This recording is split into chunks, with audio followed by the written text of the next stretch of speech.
We are joined this evening by Piper Hale, hazelnut grower and founder of Mount Adams Hazelnut Receiving Station near Yakima, Washington.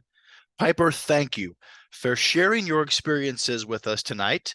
That must be the family. Okay, yeah, so it's just a snapshot we took after a long day of work. We're not exactly at our best, but this is myself on the right, and then my mother, my nephew that helps out on the farm now, and my father who just recently passed away, and then the kids there out front are my kids. And so it's just kind of we're the operators of it. That's standing in front of our drying room currently. So a family affair, certainly. How wonderful. Yeah.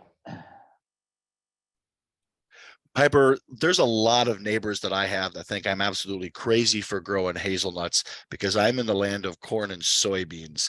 It looks like you all out there are growing all sorts of different things. So, was hazelnuts a natural selection? Tell me a little bit about that. No. All right. So a little brief history. So we are in technically we're in the lower Yakima Valley, but in the Yakima Valley, Washington State, well known for growing apples. Of course, a lot of people know Washington State apples, and that's a lot of them come from our area.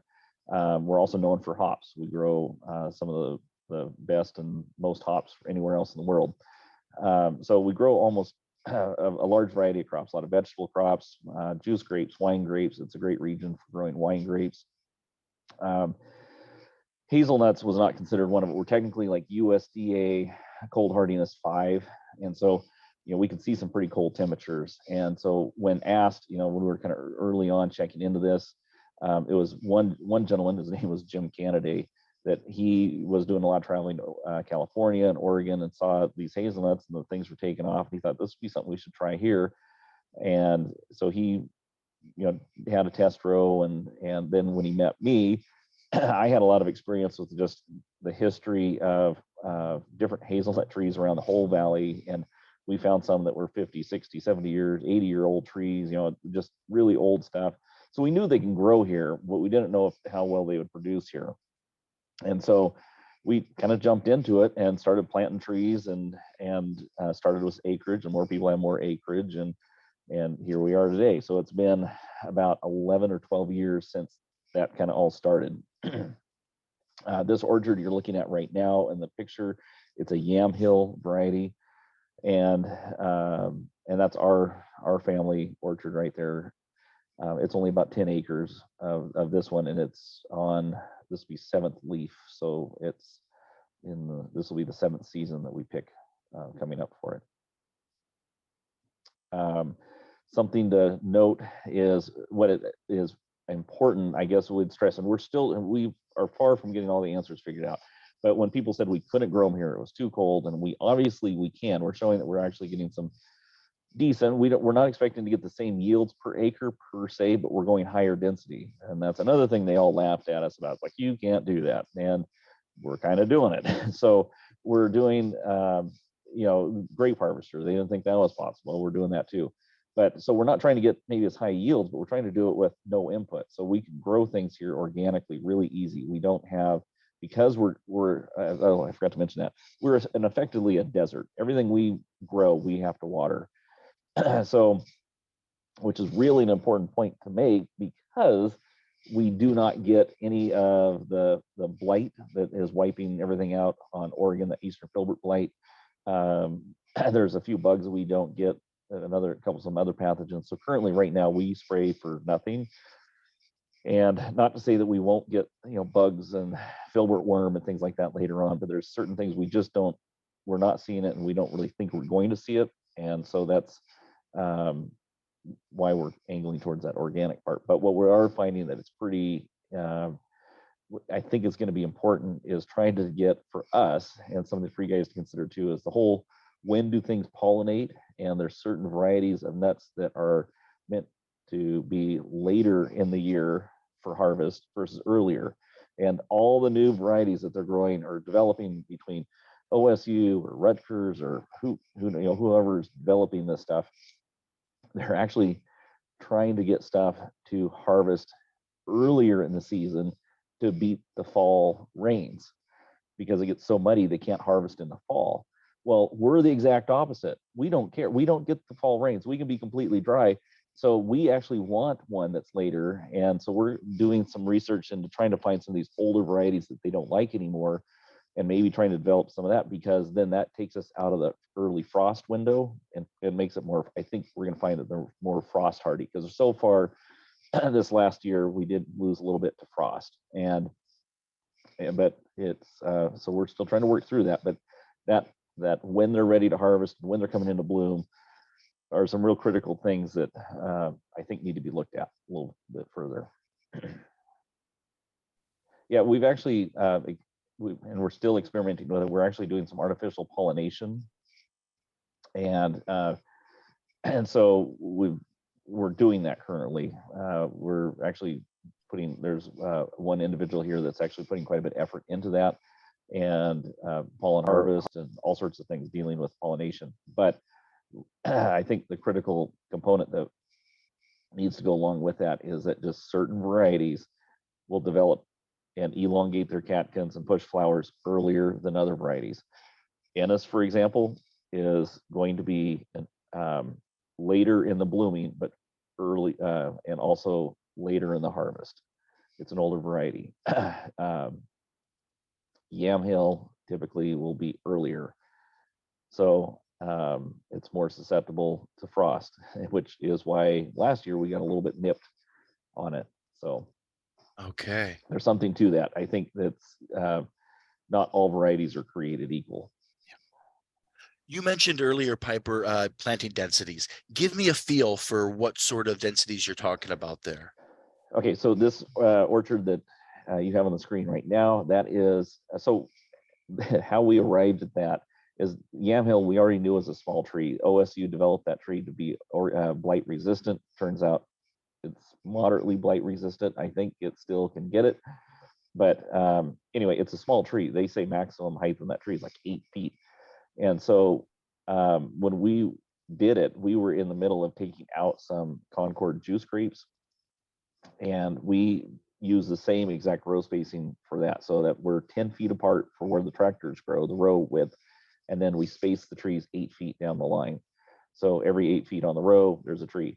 Now, other people have done 4 foot, but they're using larger trees, Ennis, McDonald, whatever. And so the whole idea is that we're going to try doing annual hedging on every opposite sides of the tree, different things like that, to try to keep these trees small. Not everybody is using that type of harvester. There's been other methods that we're kind of playing with using nets. The nets will be collected in a net below the tree. That's a whole other conversation. But so there's multiple variations that we're trying to work on how to harvest it. But pretty much uniformly, almost everybody's doing a much higher density planting than a traditional Willamette Valley planting. And when you have these plants that you're putting in, are they readily available? Is plant material any sort of a problem or a bottleneck for you? Well, right, and that's why we have some growers that are develop their own nursery stock. Having nursery stock here locally available instead of trying to get it out of Oregon, because they are like 2 months different in time frame when they're ready to dig and plant the trees. So for instance, our trees came from Oregon originally, but we had to keep them in cold storage rooms and everything else because our ground was not ready to work yet. And so it was very difficult. You get higher loss, everything else. And so, yeah, the guys that are growing trees here, that's why we're only growing a few different varieties, not a wide gamut of different selections. But that might change as we figure out some things a little bit better. But right now there's a lot of benefit to growing them right next to where we're trying to plant them. Piper, share with me just a little bit about what other crops you have to compete with. So you said you can grow many different things where you're at there. How does hazelnuts how did one go from grapes to hazelnuts? Is it just that hazelnuts are that profitable, or is there other things going on? Share a little bit about with that. Sure. So, well, it was about 7-8 years ago, or more than that. It was about 8 years ago when we planted our our hazelnut trees, but it was about 8, 9 years ago when we were kind of toying with the idea. And at that time, juice grape prices were down, as they have been for decades, and apple prices were down. And our farm, we grow grapes, apples. We have some open ground. We'd grow like alfalfa, corn, beans, potentially no soybean, but like pinto beans or red beans, or something like that. Wheat, those kind of crops. That's what we grow here. Other growers in our region, or hazelnut growers in our region, they might be cherry growers, or a lot of them are apple growers.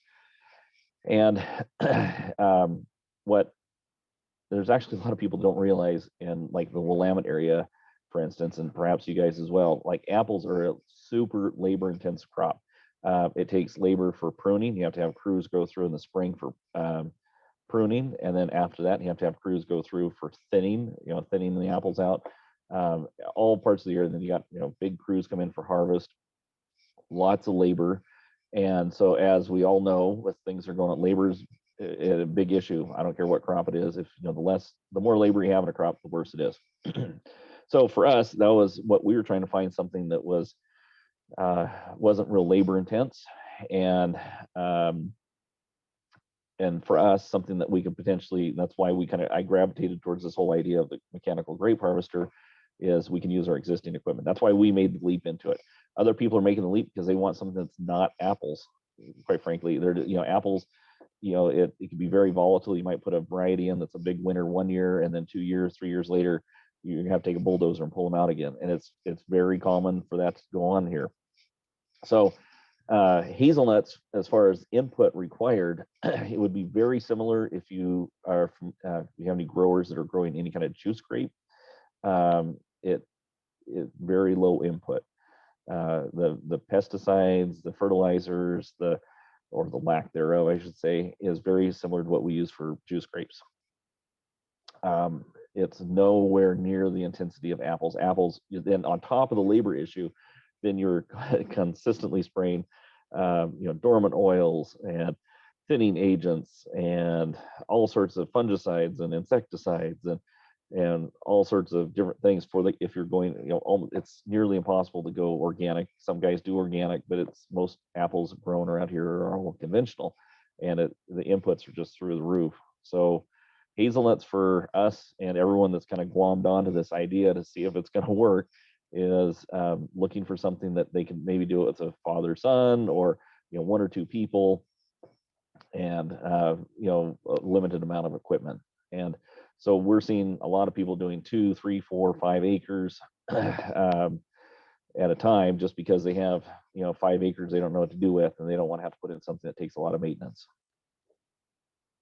So that's the long answer. There's 3, 4, 5 of us that are really making a huge effort trying to figure some of this stuff out, and because of that effort, it takes a little bit. It I think takes the ease of mental pain, anguish off some of these other growers trying to do it.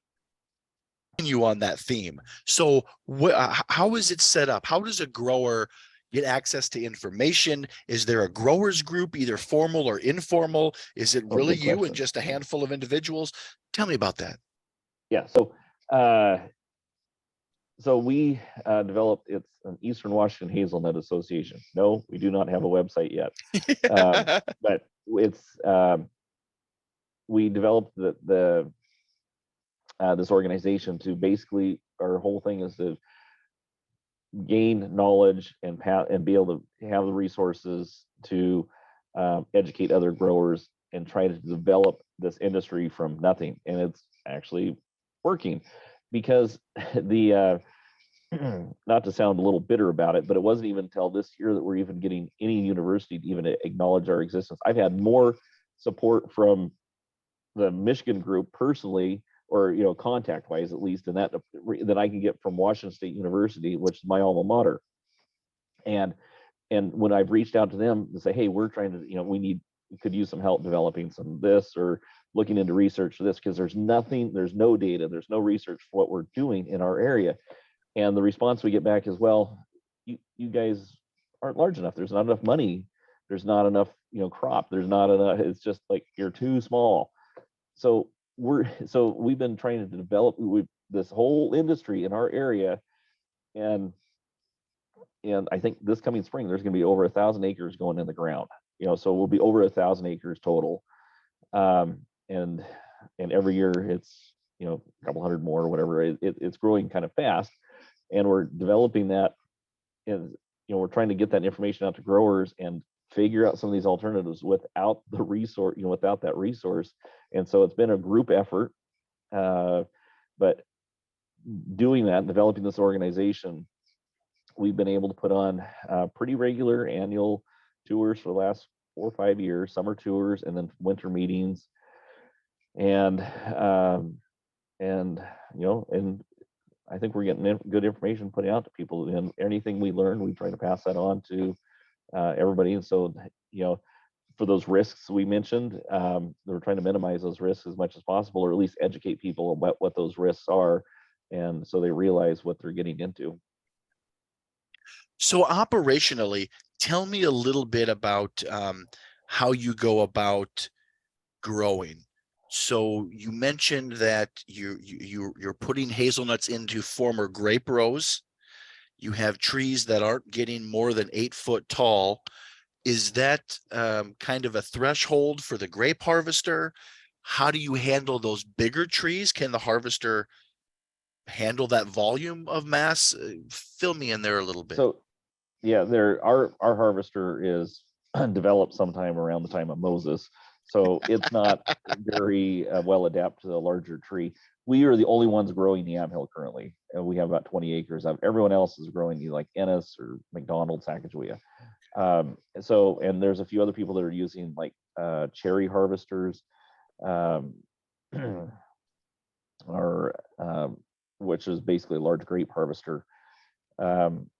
But they are more fit for like up to maybe 10 feet tall trees. And again, the people that are planning on doing that, they will be doing hedging, because they're dealing with a tree that's meant to be a lot larger, and you've got to keep it down. One thing we're finding, because we're in a much hotter climate, we're seeing some pretty high temperatures and regularly in the summer in our growing season. We think the trees kind of get stunted to that a little bit, and they just don't grow as tall as they do in Oregon. I'd love to know more about how you go about harvesting and processing. Okay, so this is one of our first kind of substantial harvest that we did a couple of years ago. It was 2 years ago, and this was a Yamhill variety, and we're using a Chisholm Rider grape harvester. So this is a grape harvester. Correct. How does it work? Give me kind of the bigger picture. Is it stripping the trees? No, it's impact feeder. So it's using a side-to-side motion, and that just literally shakes them off the branches. Okay. So what's interesting about this video, though, and that's why I sent this to you, if you want to pause it anywhere in there, what's important to note on this is that the leaves, we do have extraction fans on the machine, so it'll pull out leaves, but the majority of the leaves are attached to nuts. So it's critical. It's what we're finding is one of the more difficult aspects of harvesting early and harvesting green, is that you're almost by default will get a bunch of leaves on it. So speaking of that, how do you know when they're ripe and ready to harvest to go through with the harvesters? So when the shell's fully formed, it's usually, we try to time it right before the natural drop, but if we wait too long, then they start falling to the ground. So we typically will wait. Our timing, is pretty critical, I think. And we're probably a little too cautious on it in some ways, but you can pick them pretty green, and the nuts fully formed inside is just going to be green, and so it's going to take more it'll take more drying time to get the moisture out of it, or they also require a little bit of cure time. But the nuts fully formed, the flavor's fine, everything about it, it's so far really good. So these are European varieties that we're growing in our area. And again, these are yamhill trees that you're seeing in the background there. And all these European varieties that are grown in Oregon or in our area, Eastern Washington, actually we're more central Washington, is they'll fall naturally on their own as they become ripe. They will fall and land on the ground. And conventional harvest techniques, as you guys are probably aware of, is they sweep them and vacuum or whatever, they get them off the ground. And our ground is really rocky, and we already had the equipment for doing vineyard grapes, juice grapes, and so this really appealed to us, as we're doing the same spacing and everything as we do for grapes, and so we thought we'd try picking early. In fact, I think you guys or the Michigan initiative, they used a blueberry harvester about 1 year before we used a grape harvester. There's a lot of nuts that are when the impactors hit it are being released from the husk, and they're falling from, or being released from the husk, but there's still quite a few that are either in the husk or still attached to the leaves. So the pictures there that are in the bin, it's anywhere from 30 to 40% in mass, in weight. Actually, I think it's closer to about 40% in weight is just green matter. It's something other than the nut, and that's so that's way higher than you would ever have to deal with anywhere else on a conventional ground harvest. And so and the other thing we learned too, because it's green, you can't just let it sit there in a storage bin. It'll start heating up and having a little bit of a reaction take place. So it's critical to get those processed pretty soon. So how long are the nuts holding on to these in this system here, holding on to the trees before they would fall to the ground? And then conversely, how much time do you have with the grape harvesters to be able to get in there and get the harvest done before you start seeing that stuff drop? All right, so conventional harvest usually would take place. If a ground harvest, they might start. Again, we're different timing than what they are in the Willamette Valley, Oregon, but let's just say around it'd be like in the October timeframe. With the grape harvester, we were doing basically the end of August, 1st of September. Oh, wow. Okay. And so essentially it was like a really good full month early. But again, we were trying to get it like, before anything falls, because there's some different philosophies on that. But the trouble is with the grape harvester, some people say, well, it'd be nice if we can go through there early and then like mid-season, late season. But I don't honestly think that's realistic. To me, it's just go through once, get them early and do it. So your window is kind of narrow. You have probably, there's probably a 3-week window, because if you wait too long and you get a windstorm and they're already really on the verge of falling naturally on their own, then they're going to fall, and then you've lost your crop. And then if, like our case in our orchard, we don't have a backup plan. We don't have ground harvesting equipment. So that would be, something, actually it's kind of interesting, falling back to what you guys are doing in the Midwest, your varieties, if that might, it's all about developing a market for it. But if we can, develop a market for it, if like where the native or the American species of hazelnut does not want to release, well, that would be great for grape harvester, because then you can hold it on for a much longer period of time, and then harvest a little bit more at leisure. That's a fascinating point. And one of the things that I do keep track of with some of those plants that I think might be promising is, are these nuts falling from the cluster to the ground, or would the whole cluster potentially fall to the ground? Because I can harvest clusters. It's just real tough to harvest these little individual tiny marbles that we kind of grow here. So well, you should try yamhills. They're like pea size. They're terribly small. But so no, if they're going to fall free, all the European varieties that we're familiar with that we grow here, they would naturally fall on their own. So between the wind and the shaking and all this, natural, they would just naturally fall to the ground without the husk. Now, obviously, some do fall with the husk, but it's probably in the neighborhood of 1% or less. So something interesting to note, back to the grape harvesting, how we do that. So the industry as a whole, if they're only seeing 1% of their crop that's still in a husk, well, when we do it, we're looking at about a 90, anywhere from probably 60 to 90% of the crops inside of a husk. And so that really changes the dynamics of your machinery that you have to use to try to get that off. And it was a crazy learning curve, but we really kind of, I think, worked our way through it pretty well. Okay, so this is at a place about an hour east of where we are. It's in the Kennewick area, and this grower has McDonald varieties and Sacagawea varieties and Ennis. I'm not sure what trees these are that we're harvesting at the time, but what we've been experimenting with using a ground geotech type fabric on the ground, so that way when the nuts start falling, they fall on the fabric and not on just bare open weed, dirt, rocks, everything else. And the effort is to keep them cleaner, and it really does seem to work pretty well. There's some issues we're trying to figure out, and that's why we're still kind of experimenting with it. One is cost, of course, but so this grower didn't really have an idea of how he was going to harvest when he put this down. He decided another grower in the area bought this brand new lovely harvester, and it works great off of bare ground. And this is the first time really trying it on top of this fabric. And so there's some issues with that, but it actually worked. I mean, more or less. I mean, we were leaving some, there was some issues with the drip line in the way and things like that. But overall, it was really successful. And so this harvester, I mean, he'd just fly through there, and it, the material that came off this fabric, exceptionally clean, and it worked pretty well. So first question, when would you put down that geofabric? Is that what the term right? you Some used? people are leaving it up year round and putting it close to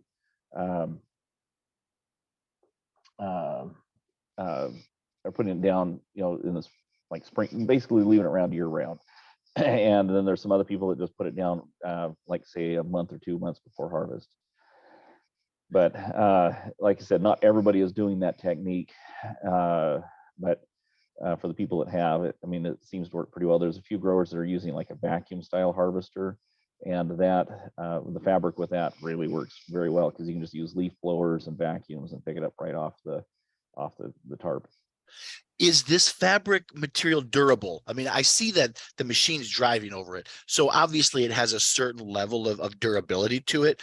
But is it something where if you leave it out there for a couple of months, will the sun get to it and break it down over a while? Does it have No, some it's meant to be out year round. The manufacturer of this is called Extend-Day.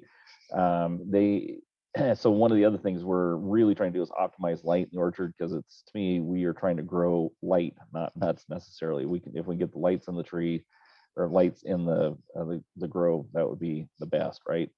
Natural sunlight. And so we think we don't have any data to support it, of course, because we're kind of working through it as well. But we think that is going to add a benefit of just that reflected light off the fabric too. Next question is, how is that fabric attached to the ground, so when those sweepers, they don't kind of sweep up the fabric then?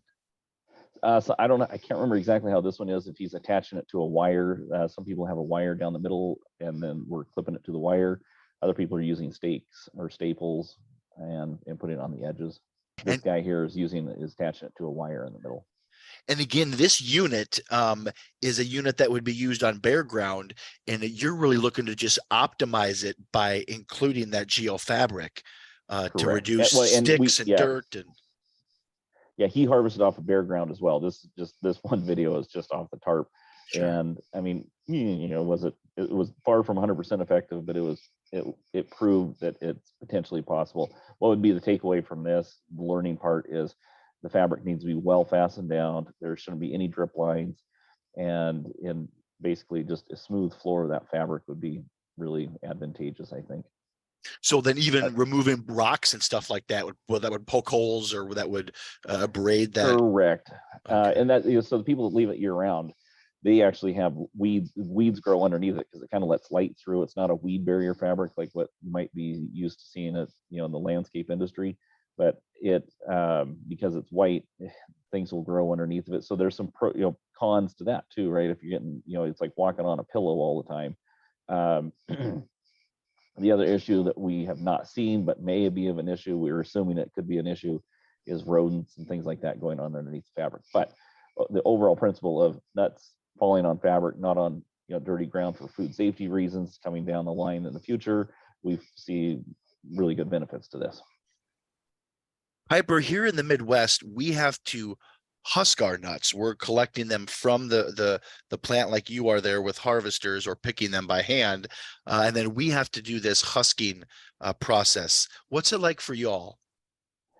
Okay, so that was that was one of the largest and difficult things that we have, I mean, technically, I guess, still kind of working through, is husking. And number one reason is in Oregon, 1% of their crop has to go through a husker or less. And the crop that has to go through the husker is already dry, it's crispy. You just look at it and it falls out of the husk. So all they are essentially doing is they're just kind of gently tumbling it around, and it's dehusked and it goes back in their line with the rest of the nuts.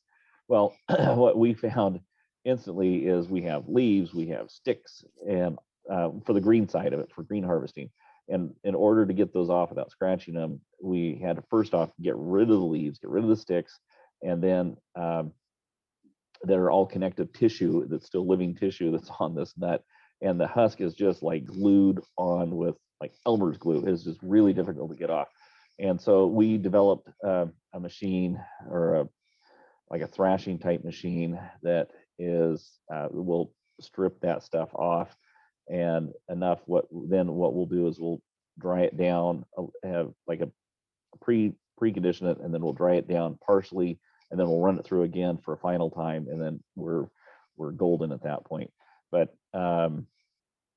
so that's why it was really difficult, because nothing in the industry, nothing in Europe is meant to handle that percentage of green stuck on hard husks without, in all their equipment. If we ran it through that, if we ran our that 90% of husks, the nuts that have 90% of them have a husk on it, if we run it through their typical dehusking machine, and we've bought some of those machines, it just is wildly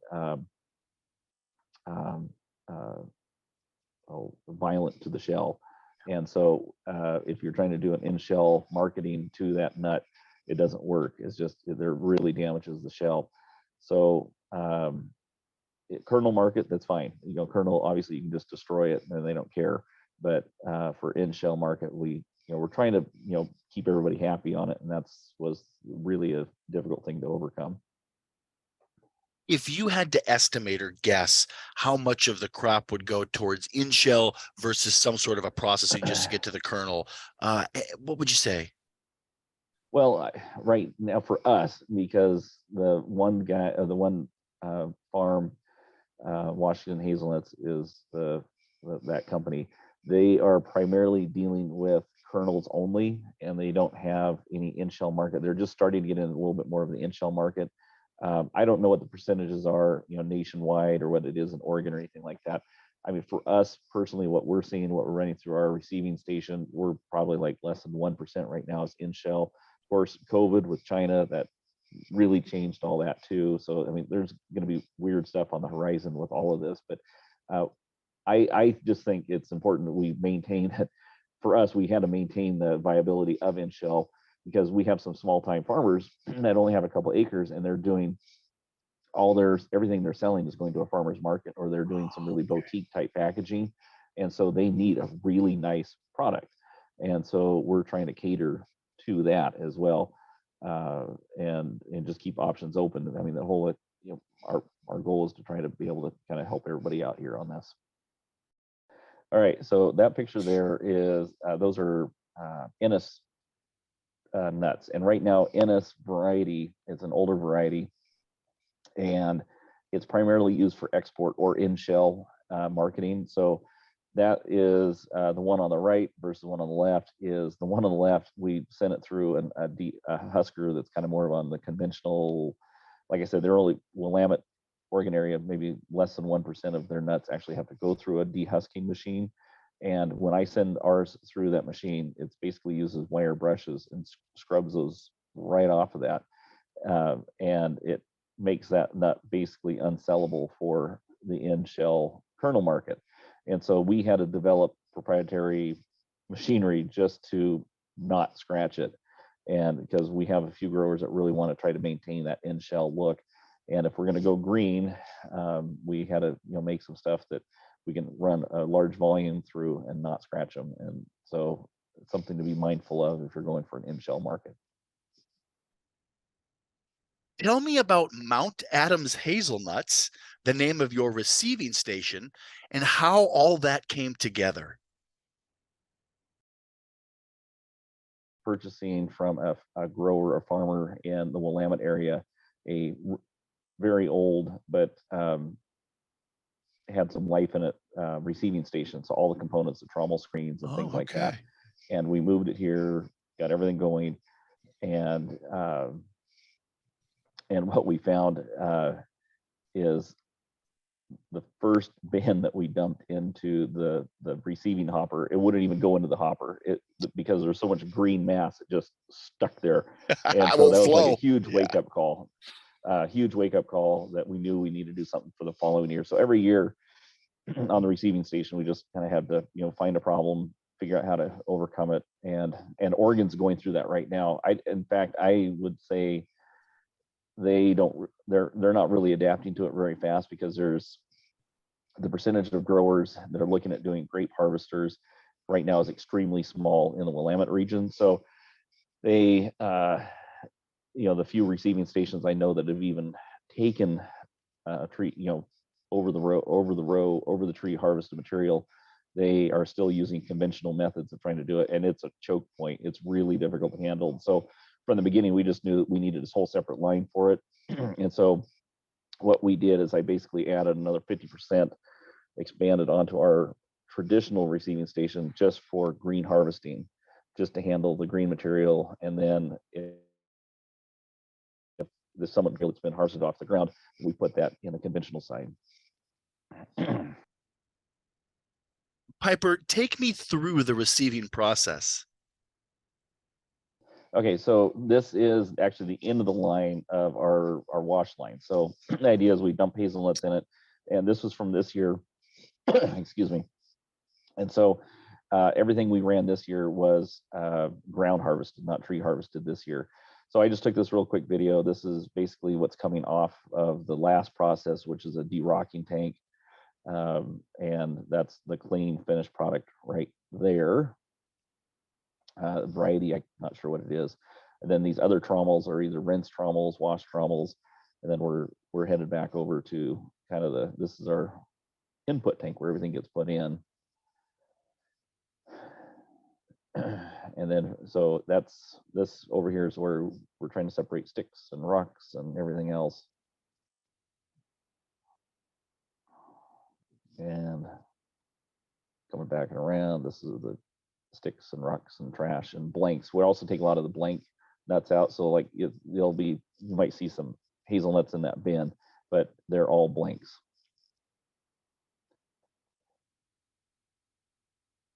And all of those different trommels are different screening, sizing trommels to just eventually narrow them down to the different sizes. Yeah. Correct. Yeah. So again, this machinery, if you compare it to anything that's new in Willamette, it's not, it's almost an embarrassment, but we actually added some things that you would not see anywhere in Oregon that is completely different. We just kind of had to develop ourselves for the stuff we were dealing with. But yeah, I mean, this is what we have for now, but it works pretty well for what we're doing. And if you were to compare this to we visit some brand new facilities that people have put in the Willamette area, this would be pretty small in comparison. But we're not anywhere near there yet for volume. But we, before we get, every year we're going to probably double or triple in volume, and so we have to be ready for that as that comes in.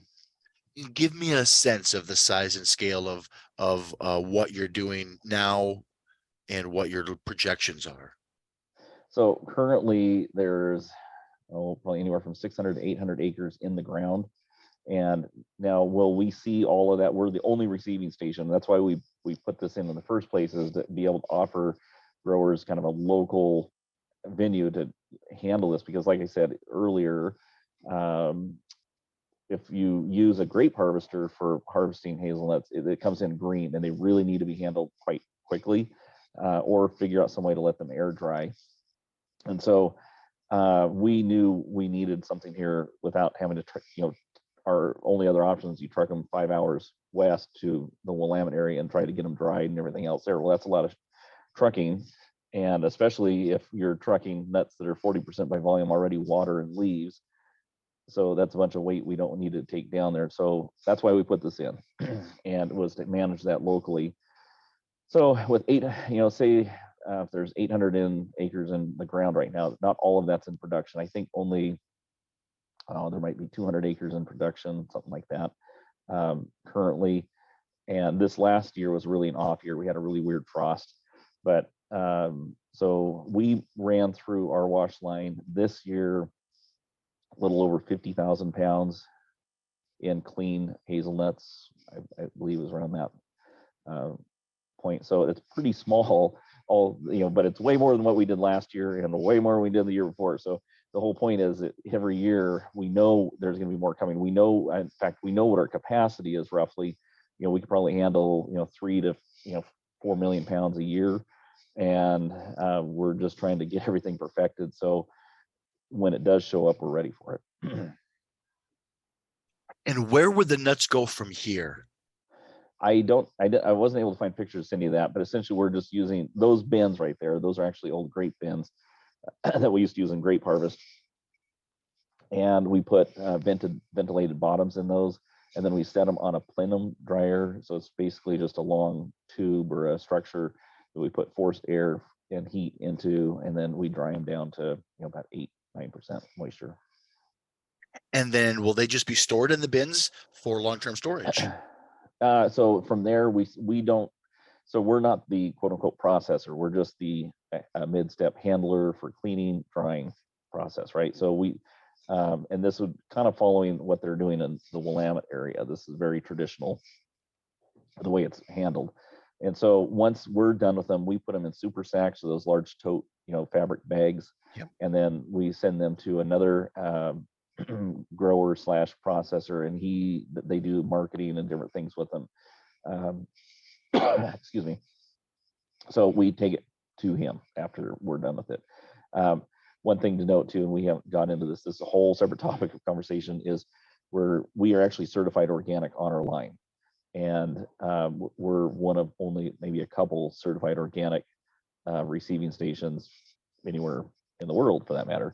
So and we're really trying to get all our growers to go organic, and that's kind of our niche. Is we want to have basically everything we handle to be organic.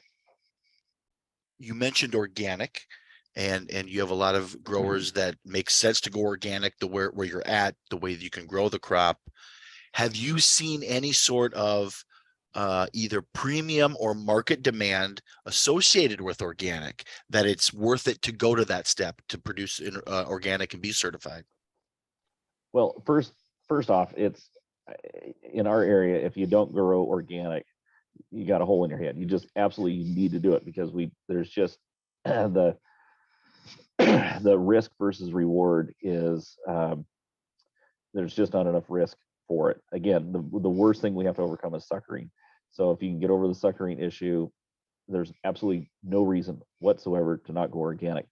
Right now, right now, hazelnut prices are in the toilet. They're some of the lowest prices we've seen in decades.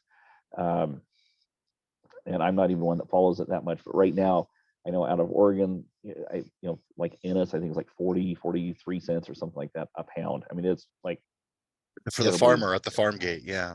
Yeah, that's for conventional nuts. That's what he's going to get for his nuts after all the work he's done. And so it's very, very low right now. Well, with organic, you're looking at 2 to 3 times that price.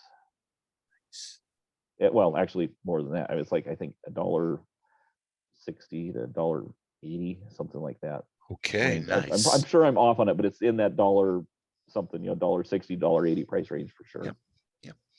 There is starting to be some organic production out of Oregon, but it is, I mean, I have a lot of sympathy for those guys that are trying to do it. The amount of pest pressures and things that they have to deal with are immense. It's a lot of work. It's a lot of hand work. It's and I mean, I can't remember how many acres they have down there that's in production, but I'm pretty sure we're, probably another year or two, we'll probably eclipse everything that's growing organic in Oregon, just in our little area. So we're again, I don't want to sound boastful by any means. We are still small potatoes. We're small acreage. We're nothing compared to what they're doing in Oregon. And we definitely don't have all the answers. But what we can do is we can grow organically, and that alone, we're trying to just develop that as a super high quality nut that's organic. And if we can pull that off, that's great, because right now the world supply of organic is so low that companies like Kellogg or whoever, and some aren't even interested in it because there just hasn't been a supply yet. They haven't even developed a product because there's no organic available. And what is organic, unless it's coming from Oregon or in the United States, when it comes out of Turkey, it's very questionable what is organic. It's organic with usually an asterisk at the end of it. And so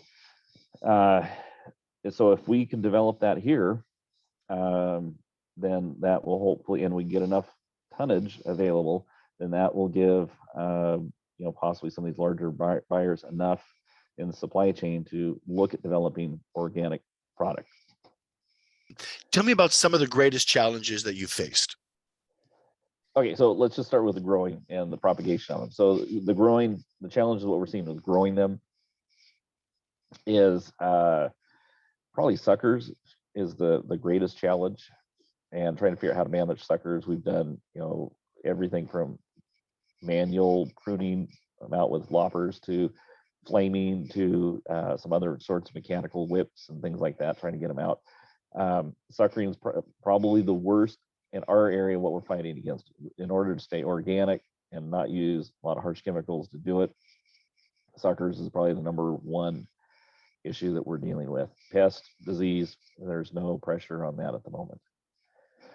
The marketing, I guess the cleaning and drying part of it, I mentioned those obstacles already, is how to figure out how to take how to deal with the green harvest, and that was a whole foreign thing. And I think we're kind of working our way through that. We kind of have those answers. Either we have the answers or we know what the recipe is going to be to make that answer.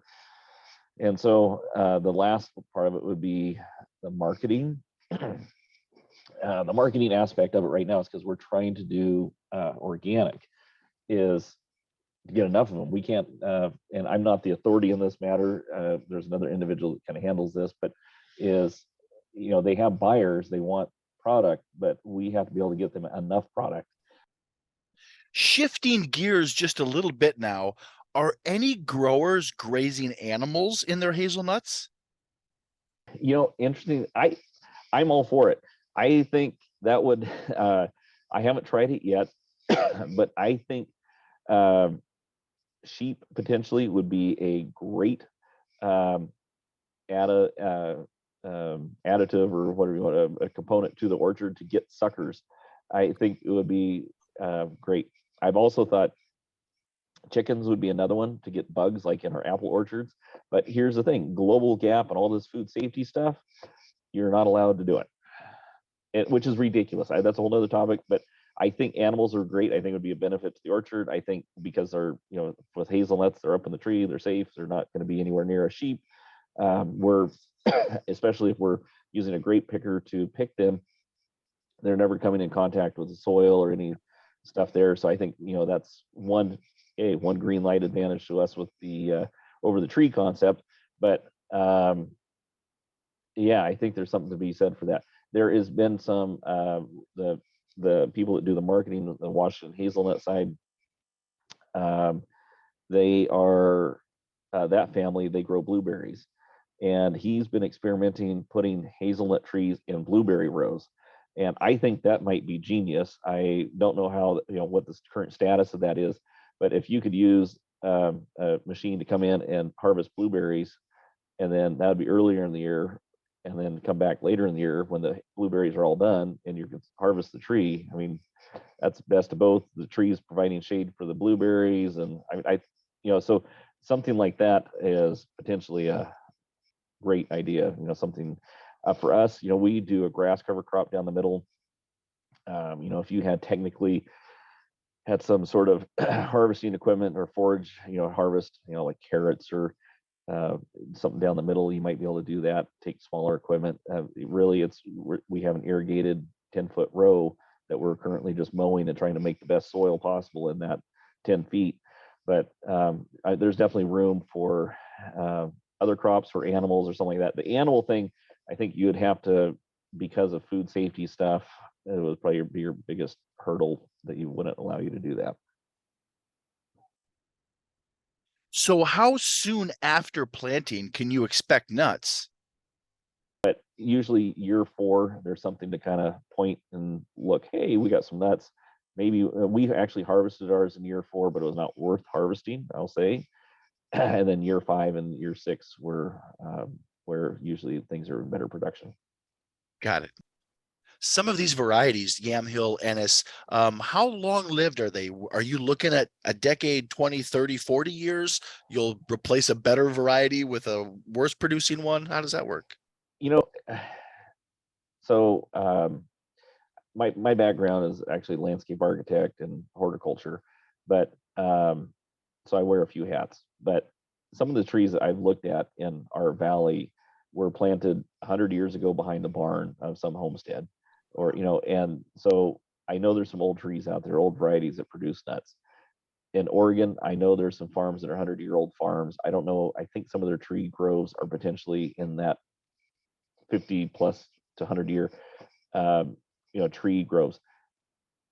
What happened though, and my knowledge is limited, I don't want to say I'm an authority on this by any means, but what appears to have happened is when that EFB blight came through, a lot of these older orchards either got bulldozed, cut down, or reset to try to save the orchard. So some of these old orchards that used to be really beautiful are gone. I have not walked through a really ancient orchard.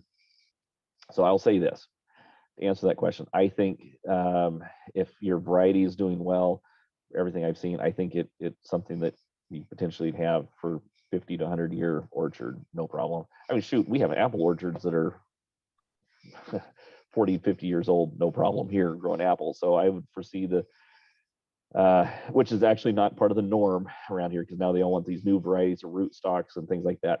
With the hazelnut, or the varieties, the ones that are tried and true, I think that'll be ones that potentially, if that you're going to see last generations, and we'll see how some of these new creations out of OSU will hold up to that.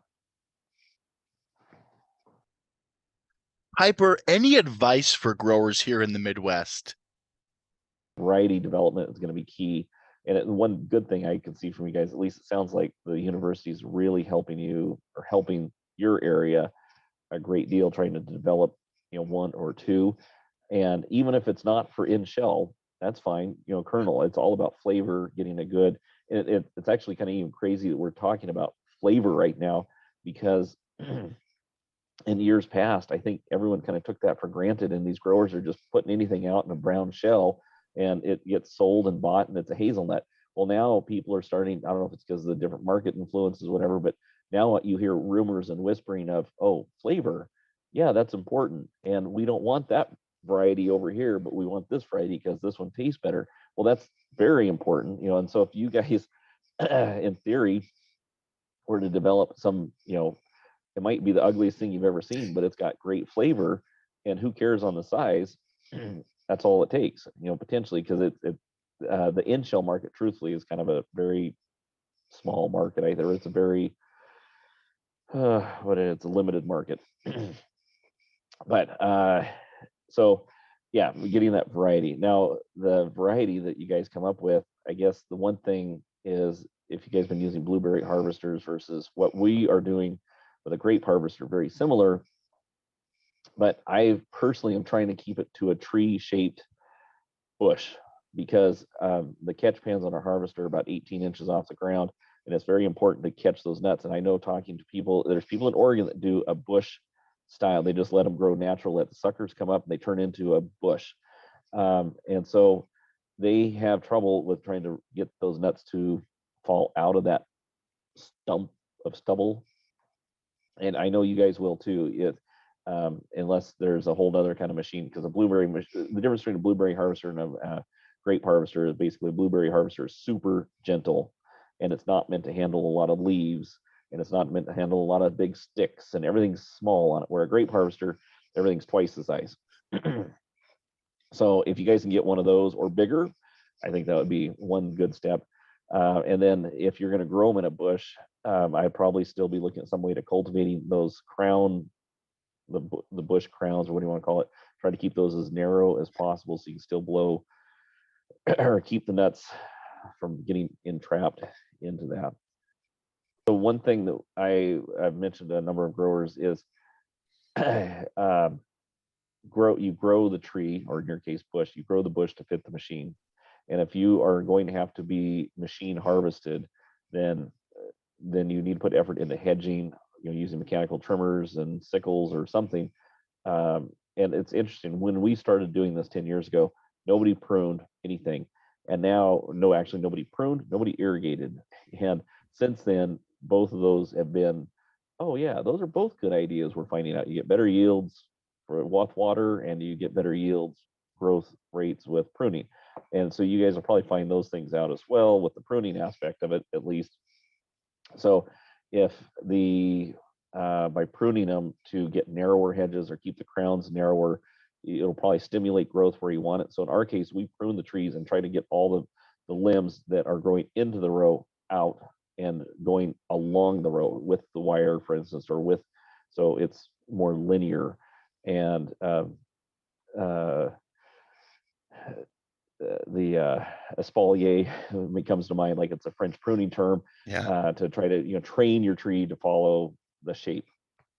And so it takes more work, more effort, but I think long term, if you're going to try to grow a larger tree / bush or whatever, if it's large and you're trying to keep it shrunk down, you have to direct that growth somewhere.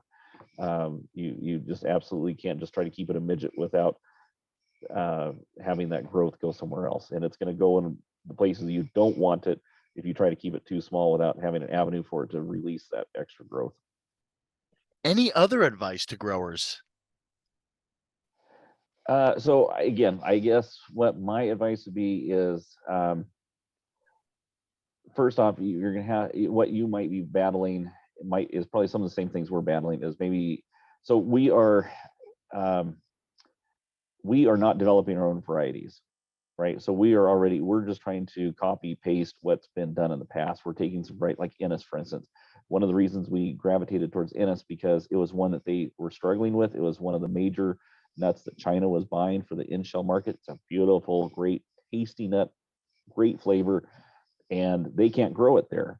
So that was what we jumped all over. It's like, well, they can't grow it, we will grow it, and see if we can rejuvenate that variety, and maybe make that our thing. And so far it's working, right? But so as far as the struggle goes, and I know a little bit about what you guys are doing in your the Midwest region, is you're using your American varieties of hazelnuts that are have a ton of great characteristics to it. But what I lack the knowledge on is the marketing side of it. I don't know anything about that, except that I do know that if you are like Ferrero Rocher or some large buyer, they only want known varieties. And so but at the same time, OSU and these other places are developing new varieties, and then everyone's growing and planting them and developing them. And then they develop a channel for that new variety. And so like all things, you got to be able to have something that is known, recognizable, and able to be bought and sold, right? So I guess that would be my advice is, we all need to kind of work on, I think, this together potentially to figure out what that is. And that's why we're kind of lazy in the approach. We're just growing things that they already in the pipeline. You guys, that would be something that's going to be, I think, difficult to, figure out what that variety is, or, market that. and then consistency too. So one thing we're really striving for is quality and consistency. So it's something that'll be a well-known product. So if you guys are trying to develop something, figure out what that is, what that whatever variety is, and then and then really hone in on that. I think you guys will probably have good success as well. As our time together comes to an end, I have one final question. Do you have a favorite hazelnut recipe? Oh, I don't. I so here's something too. I haven't got there yet, and I don't even probably want to have to record this not. But actually, one of the things that I want to try to develop in the United States is a cob nut. Cob COB, nut. cob nut.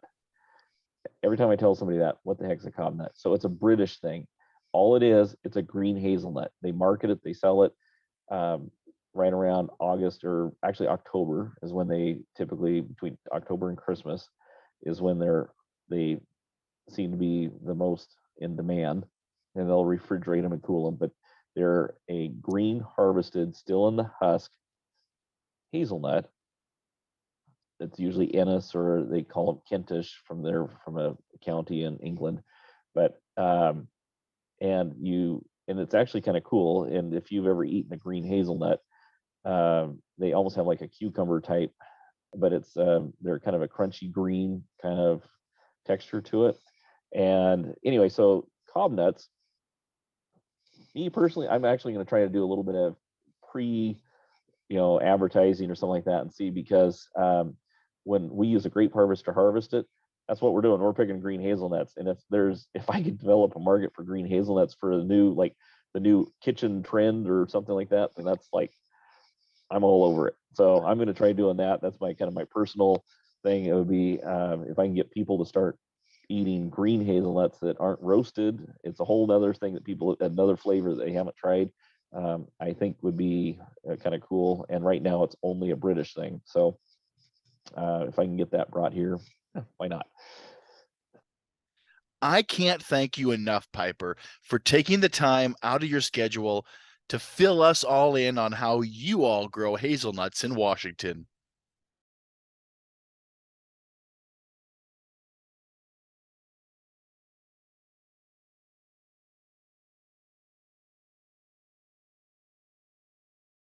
Can you hear me? Yes, absolutely. Okay, yeah, they are. This will be their 8th leaf this year. So an 8-year-old plant? Correct. Okay. Next question. Are you training the cordons of these plants to fill the 8 space between the trunks? Well, that was the original intent, but they grow so slow that we probably could have got by with adding another tree in between. But that was the original intent, is to develop a main limb or trunk that can be to fill that space. You mentioned espalier, something similar to that, or am I off? Correct. Okay. So another question here from Les. How does the water requirement of hazelnuts compare to some of those other crops that you grow? And of course, water has become a problem for almond farmers in California. So we are in a virtual desert, and if we don't give it water, things die. So the amount of precipitation that they get compared to like our vineyard crops, very similar. So it would be on par with Concord grapes, and it's probably less than apples for sure. Okay, great, great. Oh, hey, another great question. So why do you control the suckers? Why not let them grow into bushes, maybe kind of similar to what we do here in the Midwest? Or would that interfere with the grape harvesting system? Yeah, so I touched on it a little bit. It's mostly to keep the ones that let it grow into bushes. The crown becomes a catch-all for leaves and nuts, and so you can't get those out of that crown very well. And some people do it, but they definitely lose a little bit there. And with the catch pans on the harvester, the way they open up, the smaller diameter trunk, or a nice tight clean trunk, will give you the best results and the highest capture rate. Gotcha. Fantastic. Another question here. I can see that having animals would be a food safety challenge if you're harvesting from the ground. But with your grape harvester, you're not. Maybe the rules should be challenged, or is that even a concern of yours, even with harvesting right off of the trees? Uh, yeah, well, I think it should be challenged. If like you were saying, if you're using a machine that's picking them up directly from the tree, so you're not even touching the ground, I I would say it's a point of contention of argument with them. But as it is right now, and I'm not super familiar with the way all the rules are, it's an all or nothing from what I understand. So another question here is when would you do the pruning of your trees? So um, yeah, so what we're finding, and this is Italy's probably got the best information out there on it, but we're finding that our plan is, because we haven't done too much pruning. We've done a little bit of just training, pruning to train the tree. But what we're finding is to do an alternate pruning. So prune on one year, you prune on the for instance, the west side of the tree, and then the alternate year you prune on the east side of the tree. And so that way you don't cut too much of your tree at once, and it'll stimulate growth, but at the same time preserve your crop. Fascinating. Okay, interesting. Let's see here. Sabina asks, "Hey, I wonder if anyone has been able to collect seed from old hazelnut plants that survive the blight, almost like survival of the fittest, I guess." Um, So yeah, I don't know.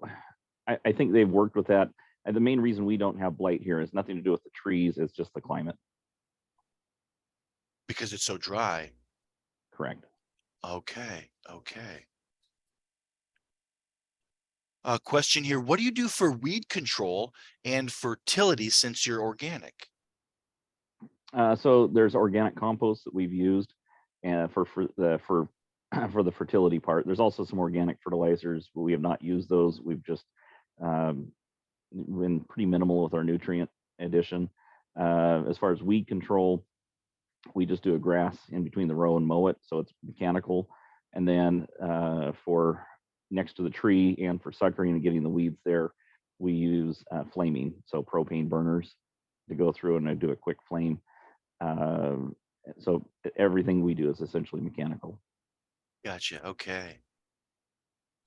A question here specific to harvesting. So, what would your typical harvest speed be going through with the grape harvester? It's well, okay. Again, our machine is ancient, and there's much newer, faster machines out there. But our machine would be about walking pace. Well, now there's a pretty big difference between my walking pace and maybe Dave Bonoff's walking pace. So, So but maybe like 3 miles an hour, 2 to 3 okay, miles an okay, hour. fair enough, sure.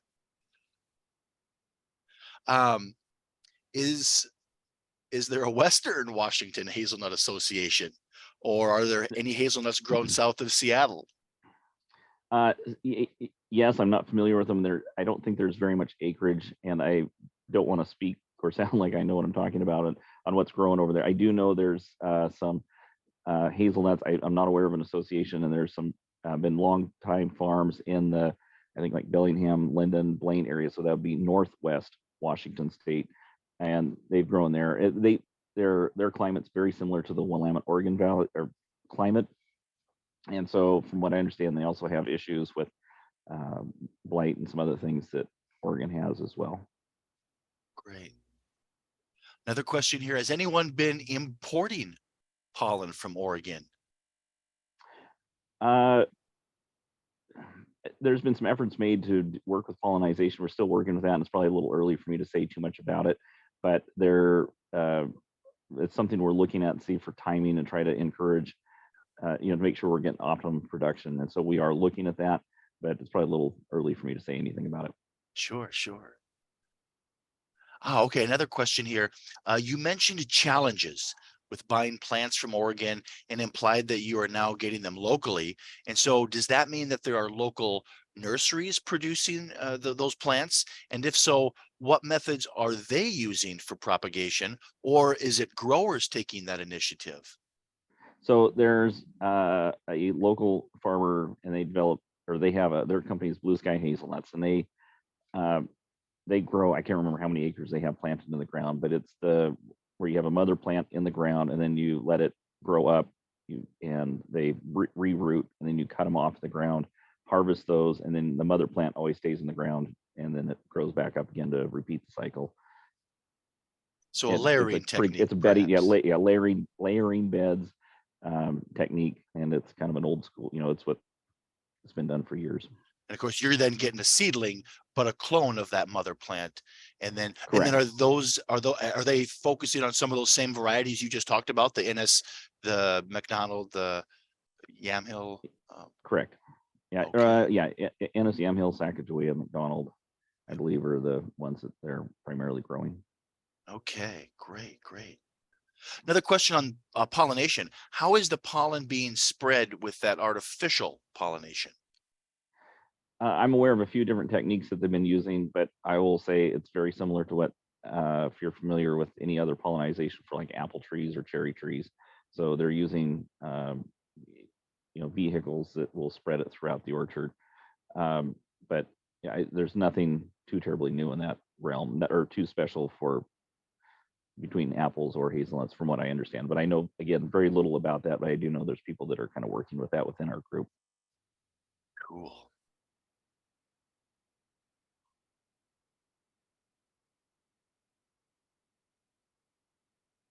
Well, here's a question that I'm curious about, Piper. Do you get snow there?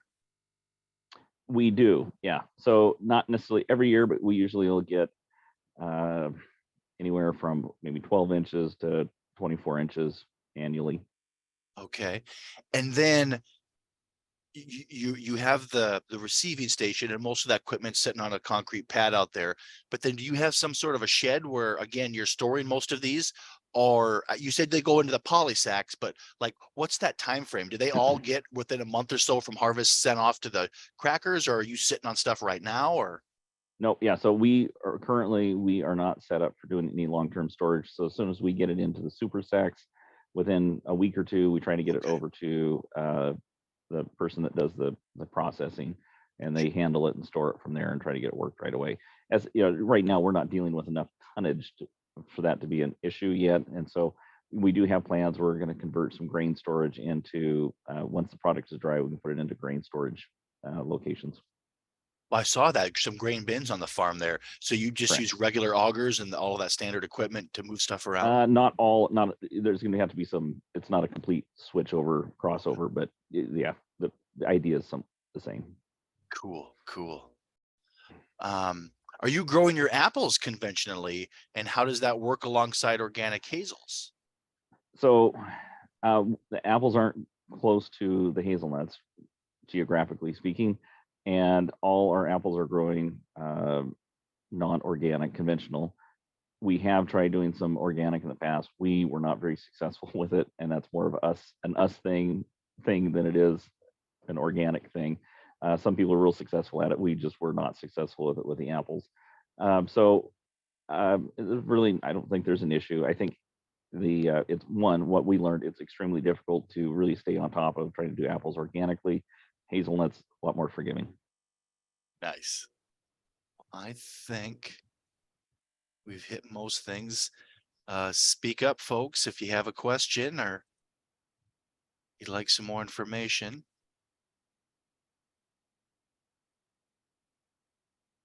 Oh, as a follow-up to that, would there be any issue with your organic certification if part of the operation wasn't fully organic? How does that work in Washington? So we used a private entity to certify it organic, but it's the same if you were to use a state agency or whatever. But the block is isolated in the sense that Ah, there's no other crops nearby, and if there are, then we keep buffer zones near them. So long as they have I think it's a 40-foot buffer, there's no conflict with um, your non-organic crops, as long as you maintain that buffer zone all the time. cool, cool. Oh, someone wants to know, when are the summer tours and winter conference scheduled for? Maybe some folks are interested in a trip out to Washington State. Summer tour has not been announced yet, so sometimes we typically they're right around harvest time, Okay. and sometimes we also do it a little bit more mid-season. So we, depending on what we're trying to teach, whether it's maybe pruning, or if it's something more to do with related to harvesting, then we'll do it either pre-harvest or post-harvest.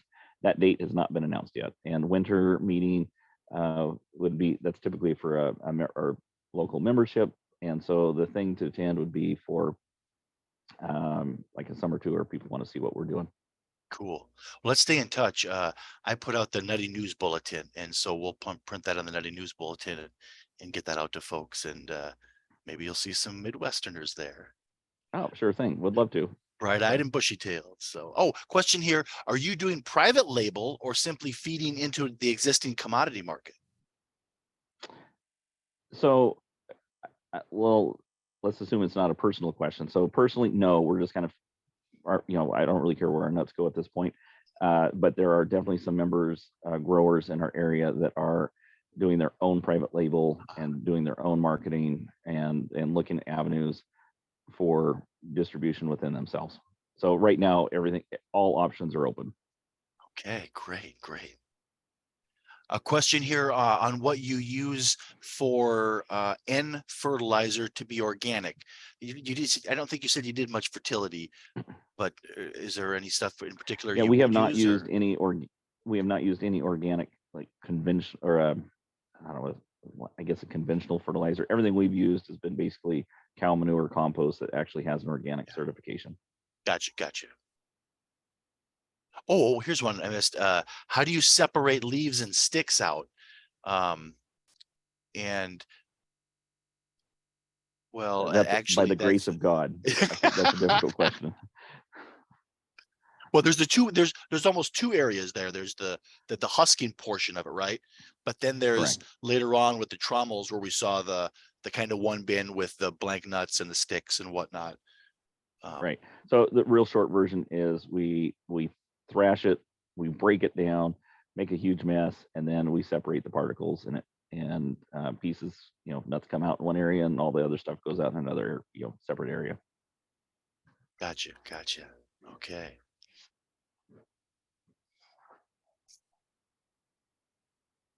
Oh, question, a follow-up on maybe some of those other growers that may be doing their own sort of marketing or direct marketing.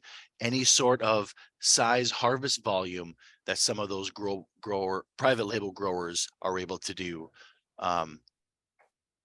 Any insight to that, or would you know any? I mean, It varies. I mean, there's one of the smaller growers. He might only have a few thousand pounds because he's only. In fact, I know he only had a few thousand pounds because he only had a couple acres, and there's some others that are going to try to be doing, maybe 10,000 pounds worth of themselves. So right now everything's really early, so I can't. Everything's evolving pretty quick. sure. So right now everyone's kind of trying whatever they can and kind of feeling out new markets and different things. And so we're kind of encouraging an all the above approach, and we're hoping, that it's going to work out for everyone. Yeah. Fantastic. Or like when you put in your yam hills, were they mound layers? Were they liners from nurseries with micropropagation? Mound layers. Yeah, gotcha. Yeah, not from micropropagation. Okay. Hey, Piper, you've been very generous with your time. And so I really want to thank you. I think we've come to the end of most of the questions here. Thanks everyone for joining us to learn a little bit about how things are out there in Washington State. This has been Voices Beyond the Midwest. And really, again, thanks, Piper. And with that, I want to remind folks that we have another grower that we're going to be visiting with tomorrow night, John Kelsey from West Virginia. And John and I had a great conversation, and he is growing some of the the Oregon varieties as well as others. And he's got just a little bit different way of doing things. Have a good night, everyone. Take care.